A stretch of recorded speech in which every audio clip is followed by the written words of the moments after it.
Hi hello నేను మీ చిన్ని. ఈరోజు హోటల్ స్టైల్లో మనకి పూరీలోకి కూర చేస్తారు కదా, సో అది ఎలా మనం ఇంట్లో చేసుకోవాలో సింపుల్గా చూద్దాం. ఫస్ట్ ఆనియన్స్ ఇలా పొడుగ్గా కట్ చేసి పెట్టుకోవాలి, పొటాటోస్, క్యారెట్ అండ్ కొంచెం బఠానీ, కారం కోసం పచ్చిమిరపకాయలు. మనం కారం ఎక్కడ యూజ్ చేయం.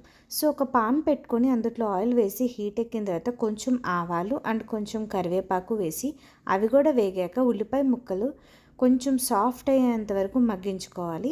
సో ఉల్లిపాయ ముక్కలు కూడా చక్కగా వేసుకొని కొంచెం మెత్తబడినంత వరకు వేయించుకున్న తర్వాత మనం ఆల్రెడీ కట్ చేసి పెట్టుకున్న వెజిటబుల్స్ అన్నీ, పొటాటో, క్యారెట్, బఠానీ అన్నీ వేసేసుకోవాలన్నమాట.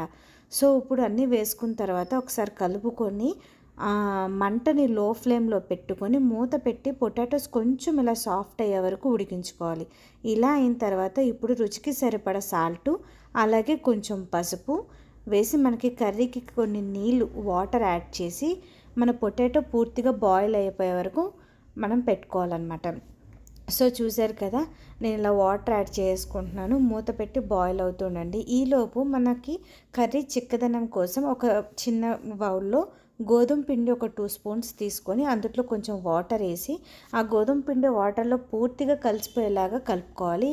ఉండలు లేకుండా చక్కగా ఇలా సాఫ్ట్ టెక్స్చర్తో ఇలా కలుపుకోండి.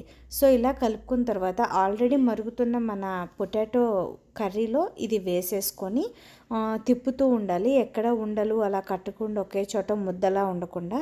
సో ఇలా తిప్పుకొని మీరు తినే క్వాంటిటీ వాటరీగా కావాలా లేదా చిక్కగా కావాలా దాన్ని చూసుకొని స్టవ్ ఆఫ్ చేసి లాస్ట్లో కొంచెం కొత్తిమీర జల్లుకోవడమే. అసలు వేడి వేడిగా పూరీల్లోకి తింటే ఉంటుందండి ఈ కర్రీ.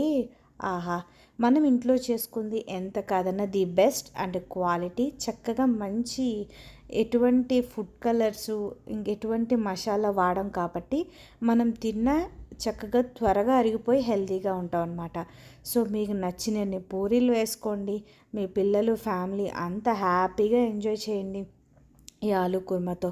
సో మీరు ఒకసారి నేను చెప్పిన విధంగా ఇలా ట్రై చేసి చూడండి, చాలా బాగుంటుంది. నచ్చితే లైక్, షేర్, సబ్స్క్రైబ్, కామెంట్ చేసి ఎలా ఉందో చెప్పండి.